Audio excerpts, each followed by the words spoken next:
Sponsored by Subcase. It used to be the big grudge match of the technology world. iPhone number Pro Max versus Galaxy S insert year here Ultra. And if you were buying a phone in certain parts of the world, this was basically your only choice in terms of big screen high-end devices. Times may have changed over the past few years, but if you're weighing up a flagship phone purchase, chances are the Galaxy S25 Ultra and iPhone 16 Pro Max are still going to be at least in contention for your cash. And the arrival of a new Galaxy with some curious upgrades and one or two low-key downgrades means it's time once again to revisit this classic matchup, so let's get into it. So going by the numbers, these two are remarkably similar in a lot of ways. The dimensions are almost identical, as is the 6.9-inch screen diagonal. And the Galaxy's newly rounded corners and completely flat sides also make it more iPhone-y than in previous years. But picking these two up, the hand feel is where you really start to notice the difference. There's still a good bit of Galaxy Note DNA in Samsung's latest Ultra, and it has a sharper feel in the hand compared to the iPhone's softer outer edges. Plus, although the sharp points of the S24 Ultra are now gone, the 25's corners are a little rougher on the palms than the iPhone. The lighter weight though and reduced thickness of the Samsung phone means that for me personally, it is a bit easier to one-hand the Galaxy compared to the iPhone. Make no mistake though, these are both big phones that will make their presence known in a handbag or pocket. The iPhone in particular feels much bigger this year than even the already large 15 Pro Max from 2023.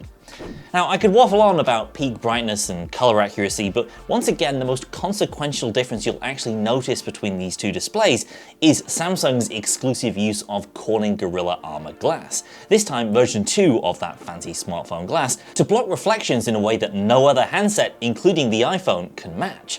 Not necessarily something you're going to notice if you only use iPhones, but it's definitely something you can appreciate in any display that uses it, which currently is only the S24 and S25 Ultra. Both are pretty evenly matched in audio output too, plenty of volume for blasting those TikToks on the bus if that's your thing. At mid-level volume settings, the output of both sounded fairly similar to me. The only slight difference I heard was ever so slightly bassier output from the Galaxy at higher volume levels. The iPhone sounded louder maxed out, but just a little bit more trebly. Benchmarks are always a fun distraction to dig into, and this comparison is particularly interesting because Samsung is once again back to using a faster variant of Qualcomm's high-end phone chip in its phone. The Snapdragon 8 Elite for Galaxy has higher prime core clock speeds and slightly higher clock GPU than the rest of the 8 Elites you'll find in phones like the OnePlus 13. That means in Geekbench 6, the Snapdragon's lead in multi-core performance is only extended with this new variant, with the S25 Ultra scoring a full 1,000 points more than the iPhone in this area, or about 500 points more than the standard 8 Elite. The iPhone remains the single-core champion though, maintaining a 500-point lead over the Galaxy in that area. 3D Mark saw both phones putting in a decent performance using our usual Solar Bay stress test benchmark to see how these phones handle ray-traced graphics for a simulated 20-minute gaming session. The Galaxy, with its special flavor of 8 Elite, scored significantly higher peak and lowest loop scores, though with less stability than the iPhone's A18 Pro, meaning there's more of a tail-off in performance over time. The iPhone basically dropped down to the lower performance level around loop 3 and stayed there for the entire test, whereas the Galaxy continued to throttle more over time throughout the entire run of the test. So more predictable gaming performance on the iPhone side, but potentially higher frame rates initially with the Galaxy. And if you want to keep your S25 or iPhone in pristine condition, protected from knocks, scrapes and dirt, you want to check out the latest cases from this video's sponsor, Subcase. Subcase provides a range of options for the iPhone and S25 series to suit any lifestyle, including the Unicorn Beetle Grip for maximum rugged protection while still showing off your choice of S25 color. This case sports ultra shock absorbent TPU bumpers and is MagSafe compatible, boasting 1.81 kg force magnets. Plus, this ring holder here doubles as a kickstand in portrait or landscape orientation. Or go all out with the Unicorn Beetle Mag XT. This ultra-durable case features unbendable polycarbonate and a zinc alloy camera cover that can also double as a kickstand. The camera window has been tested over 30,000 times, but still you get MagSafe charger support without any disruption to the S Pen thanks to the built-in iron plate. That's not the case with most magnetic chargers for Samsung Ultra phones. The UV Grip and UV Mag XT are exclusive to the S25 Ultra, giving you the protection you need to keep your new device safe and looking fantastic. So check out these and other great cases from Subcase at the link in the description below. Thanks to Subcase for sponsoring, now back to the video. So with the other kind of performance that matters, battery life, both are also predictably and perhaps boringly kind of great in this area. Despite the lack of any battery capacity upgrade on the Samsung side, I found the S25 Ultra kept pace with the 16 Pro Max throughout my day-to-day activities. Both are definitely in the same ballpark in terms of longevity, where you'll really need to try hard to kill them off in under a full day, even with very heavy travel and camera use. For lighter users, which let's face it, most of the time is most people, Samsung's light performance profile is a great way to save some power by downclocking the CPU and GPU ever so slightly. You'll barely notice the performance difference unless you're benchmarking, but you may enjoy an extra bit of longevity. Charging speeds are the same on paper, 45 watts over a wire using USB PD, though in reality I found Apple to be much more conservative with how long it maintained those higher charging rates, leading to significantly longer waits for a full charge on the 16 Pro Max. By the time the iPhone was only half charged, the Galaxy was already on its way to the 3/4 mark. Both devices have some unique hardware features to show off. The S25 Ultra has the S Pen, which in its current incarnation is really only barely worth mentioning. There are no new features for the stylus this time around, and in fact, the lack of Bluetooth connectivity in this version kind of marks the decline of what was once a tentpole Galaxy feature. Apple has the Action Key, introduced last year in the 15 series, which can be pretty powerful, especially when combined with iOS's programmable shortcuts. And there's also the Camera Control Key, which is perfectly fine as a camera shortcut, but falls flat in terms of actually controlling anything once you've opened that camera app. Elsewhere in software, iOS 18 has mostly been about the slow rollout of various Apple Intelligence features, as well as the iPhone finally catching up with some long-standing customization features that have been in Android for many years. And whether or not you care about this latest iOS update probably has a lot to do with how enamored you are with all these new AI features. On the S25 Ultra side, One UI 7 continues the Galaxy AI push that began in 2024, but also gives Samsung's interface its biggest visual overhaul in many years, with a more modern look throughout, redesigned stock apps and notifications and quick settings, as well as special attention being given to the animations and general smoothness of everything you do on the phone.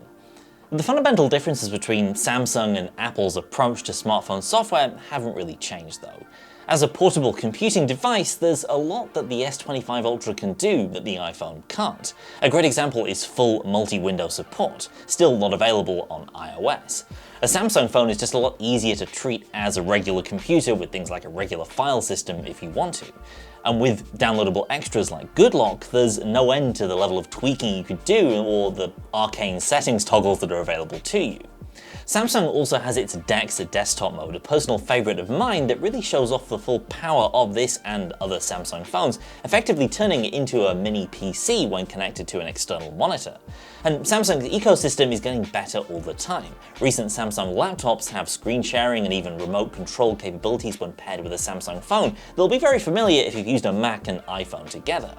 Apple remains the ecosystem champion though, in my opinion, especially if you're using a Mac with an iPhone. Things like AirDrop and continuity and the convenience and simplicity with which your Apple products can and do often just work together is a standout strength. So what about all those AI features? Well, on the Samsung side, they feel sort of more standalone as opposed to being baked in at the OS level. You can use the new multimodal voice AI with Gemini, which hooks into both Samsung and Google apps, and if you do, it can be pretty useful, even more so than Gemini on other phones. But there's also nothing necessarily forcing you to use it. That said, if you go looking for AI, you'll find it in plenty of places, like the new AI search in the Settings app or AI call transcriptions, but you can easily ignore them if you prefer. Apple Intelligence, on the other hand, crops up more often in your day-to-day activities, things like notifications and first-party apps. AI notification summaries are the one I come across the most on my iPhones. I appreciate them when they can condense a lengthy conversation into a single sentence or two, but often I find it can obfuscate some details if it's just summarizing one or two messages. Likewise, message summaries in the official Messages and Mail apps are nice to have, but far from groundbreaking. And there are many other AI features that are pretty much duplicated across both phones. Image Playground, for example, for cutesy AI creations, is shadowed by sketch-to-image on the Samsung side. Samsung does have some impressive individual features though, like image expansion, intelligent moving and replacement of objects in Photos, something that's not possible even in the latest version of Photos on iOS. Photos only has a basic version of AI object erasure, which doesn't work as well as Samsung's in my experience. And Samsung's generative image edits, new in the S25 series, bring even more creativity to that photo editing experience. To be honest though, I'm still kinda underwhelmed by AI on these phones, and really just AI on phones in general. The really useful AI tricks I find myself using, like photo editing, object removal and the like, have been around on Google Pixel phones since 2021.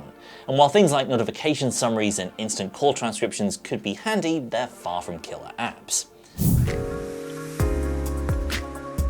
So a couple of major differences for the camera setups in these two phones. Samsung obviously has an extra rear camera, that tiny 3x 10 megapixel shooter that for whatever reason still hasn't been retired. And compared to Apple, Samsung also boasts a markedly larger super telephoto with a higher resolution and overall larger sensor size. And in terms of generational upgrades, the biggest changes you'll see on both sides of the aisle are upgraded ultrawides, with the iPhone moving to a 48 megapixel sensor and Samsung employing a new 50 megapixel shooter. Bottom line though is that both models offer only fairly minor camera hardware upgrades compared to their predecessors. So let's jump into some photo samples and see how they compare.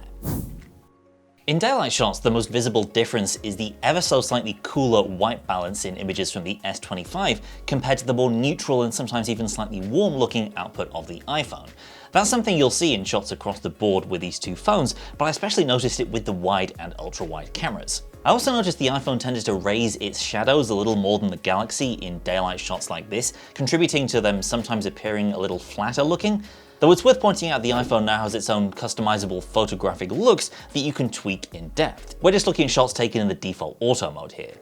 That color difference, by the way, is made more obvious in twilight or sunset shots like this, where the iPhone definitely produces a bright and pleasant image, but I preferred the moodier look of the S25, even if it is a bit cooler than the scene appears in reality. On the whole, my preference definitely is for the colors of the S25 Ultra, but it only takes some minor tweaks to replicate that look over on the iPhone. Both phones of course have excellent portrait modes that do a good job of navigating around hair and other soft edges, and that extends to closer portraits at 5x as well. Lower light is where things really start to get a bit interesting, especially given that the iPhone's ultra-wide is more of a side grade than an upgrade this year. A higher res sensor for more detail, but sometimes at the expense of performance in darker scenes. Meanwhile, Samsung's is more of a straight up upgrade, a larger sensor that really is an improvement of the ultra-wide in last year's model.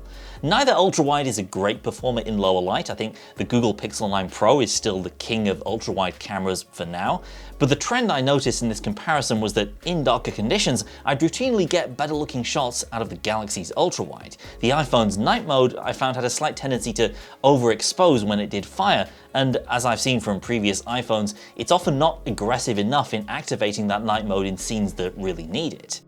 Telephoto performance is similarly a mixed bag, but despite the presence of a largely useless 3x camera with a tiny sensor that I really think should have been retired by now, it is in my opinion a clear win for Samsung in the area of telephotography. And the reason is pretty simple, it's just because Samsung has a bigger sensor. At those longer zoom ranges, you quickly run into the resolution limit of the iPhone's smaller 12 megapixel shooter. In daylight conditions, there's more visible grain at the 5x level, and that only becomes more apparent once you dial it into 10x or above. Curiously though, the gap narrows in nighttime conditions, as you can see here. With night mode enabled, there's much less in it between these two phones, as computational photography allows Apple to make up some extra ground. So in still photography, my preference is definitely for Samsung in this comparison. The iPhone's camera still takes excellent shots most of the time, but I feel like the S25 Ultra's edge in ultra-wide and telephoto makes it the more versatile choice. Over in video, 2025 sees Samsung catch up to the iPhone's long video support, another one of those nice to have extras that makes using this phone a more credible choice for content creators. Samsung's also talked up its video nightography feature for improved lower light captures that can detect stationary and moving objects and reduce noise in different areas accordingly. That's one of the improvements you can see at work here in this side-by-side footage, where there is still some telltale juddering in moving footage, but video with more moderate movement came through looking just a bit clearer than comparable clips from the iPhone.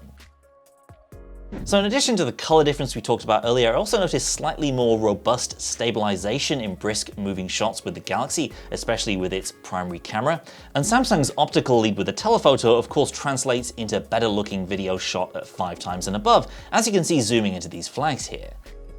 We'll bring you some more side-by-side clips so you can judge for yourself, then get to our conclusions in this matchup.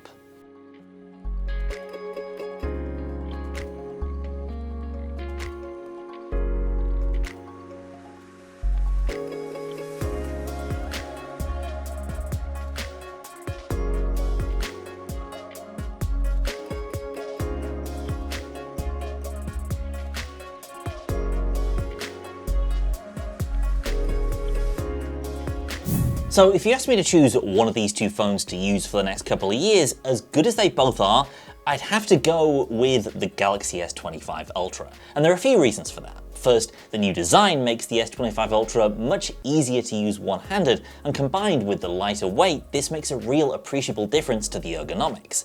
Once again, Samsung's software feels more at home on a larger display, with features that actually make that extra screen real estate more useful. And once again, that display itself looks better to me with its unique reflection-cancelling coating. And although Samsung is no longer the uncontested leader in smartphone photo and videography, its camera system has the added versatility of a really great 5x telephoto that continues to put Apple's to shame in many situations.